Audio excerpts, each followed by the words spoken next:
विश्वामित्र जंगल में अपनी कुटिया पे निवास करते हैं।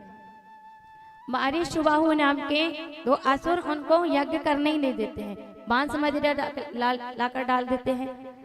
उनको स्वप्न में राम जी और लखन लाल की जोड़ी का दर्शन होता है और बाबा भोलेनाथ सुंदर कथा का वर्णन करते हैं कि विश्वामित्र महामुनि ज्ञानी,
विश्वामित्र सुंदर आश्रम में निवास करते हैं। विश्वामित्र महामुनि ज्ञानी बसहि विपिन शुभ आश्रम जानी, जप तप यज्ञ योग मुनि करहि अति मारीच सुबाहु डरहि। जब तप यज्ञ करते हैं लेकिन मारू सुबाहु से डर लगता है। चाहते तो मार सकते हैं लेकिन विचार कर रहे हैं कि इनको तो राम के हाथों मरना है, मैं कैसे मार दूं। जैसे ही स्वप्न में राम और लखन की जोड़ी का दर्शन हुआ तो समझ गए कि राम अवतरित हो गए हैं असुरों के विनाश के लिए और भक्तों के कल्याण के लिए, अधर्म को नाश करने के लिए, धर्म की स्थापना के लिए प्रकट हुए हैं राम जी। सो चलो राम जी को ही लेकर आते हैं इनको मारने के लिए। विश्वामित्र जी चल दिए अयोध्या नगरी की ओर। चलते चलते अवधपुर की सरजू के तट पर आते हैं और दशरथ जैसे ही सुनते हैं महामुनि विश्वामित्र आए हैं, सो सैनिकों के साथ जाते हैं और साथ सम्मान से विश्वामित्र को घर वापस लेकर के आते हैं। सम्मान से लेकर आए हैं। संत आए हमारे नगर में तो दर्शन करने के लिए जाना चाहिए, क्योंकि संत दरस को जाइए तजमाया अभिमान, जो जो पग आगे रखें कोटिन यज्ञ समान। संत के लिए दर्शन करने जाओ, एक एक पग रखोगे ना तो यज्ञ के समान माना जाता है। दशरथ जी गए हैं, प्रणाम करते हैं और लेकर आते हैं। और लेकर जैसे आए तो कहने लगे राम जी का प्राकट जन्म हुआ जब से राम जी का दर्शन करने ही नहीं आए। चार चार कुमार हैं आपके लेकिन हम दर्शन नहीं कर पाए। जैसे ही लेकर आए थोड़ी देर बाद भरत और शत्रुघ्न की जोड़ी चली आई। विश्वामित्र जी देखकर कहने लगे स्वप्न में जो दर्शन किया था वो ये जोड़ी तो नहीं है। तुरंत दशरथ जी कहते हैं ये हमारे दूसरे नंबर के तीसरे नंबर के पुत्र हैं, भरत और शत्रुघ्न जी। कहा महाराज, उनका तिलक चंदन बंदन भोजन प्रसादी कराते हैं और फिर पूछते हैं कहीं कारण आगमन तुम्हारा। कोई अपने दरवाजे घर आए ना, मेहमान आए या कोई भी पूछने आए, कुछ भी मांगने आए या पूछने आए तो उसको द्वार पे से ही मत पूछो कि भैया क्या करना है, क्या कह रहे हो, किस लिए आए हो। द्वार पे ही मत पूछो, उसे पूछो भैया आइए, भैया जलपान ले लीजिए। उसके बाद पूछिए काय के लिए आए हो। अतिथि को आइए जरूर कहना चाहिए। जो अतिथि को आइए कहकर नहीं बुलाते और जलपान नहीं देते उसके घर का धन और पुण्य सब नष्ट करके चला जाता है, सब लेके चला जाता है। इसलिए मेहमान आए चाहे संत महापुरुष आए, सबसे पहले आइए कहकर उनको स्वागत करिए। अगर कोई व्यक्ति घर आ जाए ना ऐसा तो पहले ही माता पिता कह देते बाहर जा कह देना है ही नहीं है। बच्चों को सिखा देते हैं आजकल के माता पिता, अगर किसी व्यक्ति से नहीं मिलना है तो कह देना कि है ही नहीं मम्मी घर पे, पिताजी है ही नहीं है घर। तो ऐसा झूठ बोलते हैं और बाहर के बाहर भगा देते हैं। कोई भी द्वार पर आए तो सम्मान करिए। दशरथ जी सम्मान करते हैं और विश्वामित्र से आप पूछा कि आप किस लिए आए हैं। कहा हम आपसे कुछ मांगने आए हैं। सीधे सीधे नहीं कहा कि राम लक्ष्मण को मांगने आए। उन्होंने कहा हम तो इतने प्रसन्न हैं, राम जी का प्रागट हुआ, 4 को मार रहा है जब से, आज जो मांग लोगे हम देने को तैयार हैं। आज जो मांगोगे सर्वस्व देव आज सहरोस, सर्वस्व भी मांग लोगे तो सब दे दूंगा। मांगे भूमि धेनु धन कोशा, सर्वस्व देव आज सहरोसा। सो विश्वामित्र ने कहा हम संत महापुरुष, हमें ये सब नहीं चाहिए, हम जिस लिए आए हैं हमें वो चाहिए। तो कहा बताइए फिर क्या चाहिए, हम आपको देने को तैयार हैं। सो विश्वामित्र कहते हैं के अनुज समेत देउर गुनाथा, श्री राम जय राम जय जय राम। अनुज समेत देउर गुनाथा, श्री राम जय राम जय जय राम। निज करे बद में हो सनाथा,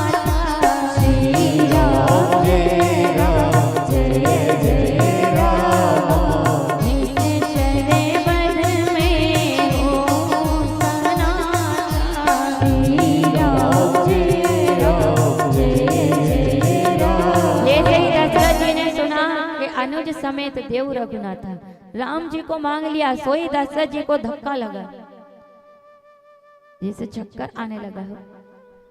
दशरथ जी राम जी से दूर रह नहीं सकते हैं, क्योंकि दशरथ जी जब नेत्र खोलते हैं ना उठ करके, तो सबसे पहले आंख बंद करके जाते हैं और आंख खोलते हैं तो पहले राम जी को देखते हैं। अगर राम जी को हम दे देंगे तो उनके बिगर हम रहेंगे कैसे। दशरथ जी राम जी को देना नहीं चाहते। विश्वामित्र से कह रहे हैं चौथे पन पायऊ सुतचारी, विप्र बचन नहीं कयऊ विचारी। आपने बचन जान के नहीं कहा, चौथे पन में मैंने राम जी को पाया है, सोच विचार कर मांगना चाहिए। आज अगर आप जो मांगोगे मैं दूंगा, लेकिन राम लखन को मत मांगिए। मांगे भूमि धेनु धन कोशा, सर्वस्व देश आज सहरोसा। सब कुछ ले लो लेकिन राम लखन को मत दीजिए। सब सुत मोहि प्राण की नाई, फिर चारों का नाम लिया। सब सुत मोहि प्राण के नाई, लेकिन राम देत नहीं बनत गोसाई। राम देते नहीं बनता। चारों कुमार प्राण के समान है, लेकिन राम को देते नहीं बनते। राम को मत मांगे। इतने में ही तो वशिष्ठ मुनि आते हैं और दशरथ जी को समझाते हैं। दशरथ जी को समझाया, वशिष्ठ जी जानते हैं राम जी अगर जाएंगे नहीं तो विवाह करके सीता जी को लाएंगे कैसे। चारों कुमारों को विवाह जनकपुर में होना है और विश्वामित्र जी के माध्यम से ही होना है जाकर, कारण विश्वामित्र ही बनेंगे जाने का। तो समझाते हैं राम जी, दशरथ जी को समझाते हैं इन्हें राम जी को दे दो, राम का कल्याण ही होगा, सब अच्छा होगा। फिर गुरु का आदेश मानकर राम और लखन की जोड़ी को दे देते हैं। विश्वामित्र चले राम जी और लखन की जोड़ी को लेकर। बार बार आगे आगे विश्वामित्र, पीछे लखन राम की जोड़ी चली आ रही। बार बार पीछे पलट कर राम जी और लखन का दर्शन करते हैं, मुस्कुराते हुए आगे चलने लगते हैं। बीच में ताड़का आती है जो कई लोगों को बहुत परेशान करती थी। उस ताड़का से बहुत लोग डरते थे, बड़ा भयानक रूप था उस ताड़का का। जैसे ही मार्ग में आई, विश्वामित्र कहते हैं प्रभु सबसे पहले तो इस ताड़का का कल्याण करिए। राम जी ने कहा हमारे यहाँ स्त्रियों पर हाथ नहीं उठाया जाता। उन्होंने कहा प्रभु ये सबको परेशान करती है। शरीर में, हाथ में अगर उंगली में रोग हो जाए तो उसे काट देना चाहिए। अगर पूरा हाथ कट जाए इसकी वजह से तो एक उंगली को काटने में कोई दोष नहीं है। कहा प्रभु ये सबको परेशान करती है, इसे मार दोगे ना तो सब भय से मुक्त हो जाएंगे, ये रहेगी तो सबको मार डालेगी। तो राम एक बाण मारते हैं, एक बाण भगवान राम ने मारा। एक ही प्राण प्राण हरि लेना, नी दीन जानते ही निज पद दीना। दीन कहते हैं दुराशा को, और ताड़का राम जी के हाथों मरना भी चाहती है, क्योंकि दुराशा को कहा गया है राम जी से ही एक आशा है उसकी। जो एक राम जी से आशा रखता है राम जी उसका कल्याण करते हैं। आशा एक राम जी दूजी आशा छोड़ दे, नाता एक राम जी दूता नाता तोड़ दे। सो ताड़का का भगवान कल्याण करते हैं। और अब आश्रम पर आते हैं मुनि विश्वामित्र के। वहां विश्वामित्र उन्हें सुंदर विद्या प्रदान करते हैं, सुंदर अस्त्र शस्त्र देते हैं, और ऐसी विद्या दी जिससे उन्हें भूख प्यास नहीं लगती ज्यादा। सुंदर सुंदर विद्या देते हैं। जैसे ही हवन करने यज्ञ करने बैठे, मारी सुबाहु नाम के राक्षस आते हैं। सुबाहु आकर के भगवान को मारने के लिए दौड़ा, तो भगवान ने तुरंत सुबाहु को मार डाला एक ही बाण से। लखन लाल धनुष लेकर घूम रहे, राम जी धनुष लेकर घूम रहे। मारीच सुबाहु दोनों आए, सुबाहु का कल्याण किया। अब मारीच ने देखा ये कितने सुंदर राजकुमार हैं, ये राम कितने सुंदर लग रहे हैं। भगवान ने जरा सा मुस्कुरा दिया राम जी ने। द्वापर युग में भगवान की बांसुरी कल्याण कर देती थी, मोहित कर देती। मुस्कुराते देखा तो भगवान की मुस्कान पे फिदा हुआ, तो कहा इनको मारने जैसा नहीं है। भगवान ने देख लिया कि मारीच के अंदर मेरी भक्ति आ गई है, ये राम श्री राधा, ये राम कार्य में हमारा आगे सहयोग देगा। यह जानकर राम जी ने मारीच को मारा नहीं, छोड़ दिया। ऐसा बाण लगाया कि 100 योजन समुद्र से पार जाकर के जंगल में गिरता है। मारा नहीं, इसे भक्ति का बाण मार दिया कि भक्ति आ गई इसके अंदर। ये राम कार्य में जब सीता का कार्य होगा, सीता हरण का काम होगा, तब इसका काम उसमें रहेगा, ये सहयोग करेगा। इसलिए इसे मारना ठीक नहीं है। ऐसा बाण लगाया, जाकर जंगल में गिरा 100 योजन दूर। अब मुनि वेशधारी बना करके मारीच वहां भगवान राम का भजन करने लगा कुटिया बनाकर। अब कोई गलत काम नहीं करता मारीच, राम जी का भक्त हो गया। तो यहाँ विश्वामित्र का यज्ञ पूर्ण कराते हैं। विश्वामित्र के यज्ञ में सुंदर जनकपुर से पत्र आता है, धनुष यज्ञ रखा गया। जनक जी के माध्यम से सीता जी के स्वयंवर होने वाला है, और विश्वामित्र जी को सुंदर निमंत्रण दिया गया है। विश्वामित्र ने कहा हम सुंदर यज्ञ में जा रहे हैं, राम जी आप भी हमारे साथ चलिए रतनलाल के साथ। राम जी मुस्कुराने लगे कि हमें तो जनकपुर ही जाना है, सीता जी से भक्ति से मिलना है। वहां राम जी और सीता जी का मिलन होना है, वहां उनका विवाह होना है। राम जी मुस्कुराने लगे और विश्वामित्र जी के साथ आगे आगे चलते हैं। सुंदर पावन गंगा का तट आता है, वहां पर विश्वामित्र और राम लक्ष्मण दोनों स्नान करते हैं गंगा जी में। और गंगा जी में स्नान किया तो राम जी विश्वामित्र जी से कहते हैं, गुरुदेव ये बताइए कि गंगा जी का प्रागट्य कैसे हुआ है। विश्वामित्र कहते हैं, प्रभु सब जानते हो, आपके चरणों से ही हुआ है, फिर भी पूछ रहे हो साधारण मनुष्य की तरह। तब भगवान राम कहते हैं कि सुनाइए ना, हम आपके मुखार बिंद से सुनना चाहते हैं। तो गंगा का प्रागट्य कथा को भी सुनाते हैं, राजा सगर की सुंदर कथा को सुनाते हैं। सूर्य वंश के ही राजा सगर हुए हैं, जिनके 60,000 पुत्र कपिल मुनि के क्रोध अग्नि में जलकर भस्म हो गए थे। भागीरथ जी ने अपने पितरों के कल्याण हेतु घोर तपस्या करी थी, जिसके कारण गंगा पृथ्वी पर आई थी, जिन्हें जटाशंकरी गंगा भी कहा जाता है, भागीरथी गंगा भी कहा जाता है, इन्हें जानवी गंगा भी कहा जाता है। सुंदर विस्तार से सुनाई थी, लेकिन अभी समय नहीं है, इसलिए हम तो आपको संक्षिप्त में 3 लाइन में बता रहे। गंगा जी की कथा ही कहेंगे तो अभी 2 से 3 घंटा लगेगा। पावन चरित्र विश्वामित्र सुनाते हैं गंगा जी का, और गंगा जी को प्रणाम करते हैं भगवान राम जी। और आगे बढ़े तो गौतम ऋषि का आश्रम आता है। बड़ा बंजर सा दिखाई दे रहा है, उजड़ा चमन दिखाई दे रहा है, जो आश्रम जैसा दिखना चाहिए वैसा नहीं दिख रहा है। एक शिला मार्ग में पड़ी है, जिससे राम राम निकल रहा है, दिव्य तेज निकल रहा है। अब राम जी कहते हैं विश्वामित्र से कि ये शिला से आवाज क्यों आ रही है, ये कौन है? विश्वामित्र कहते हैं प्रभु सब जानते हैं फिर भी हमसे पूछ रहे हो। कहा नहीं नहीं मुनि बताइए ना ये कौन है। तब गौतम ऋषि के विषय में बताते हैं विश्वामित्र।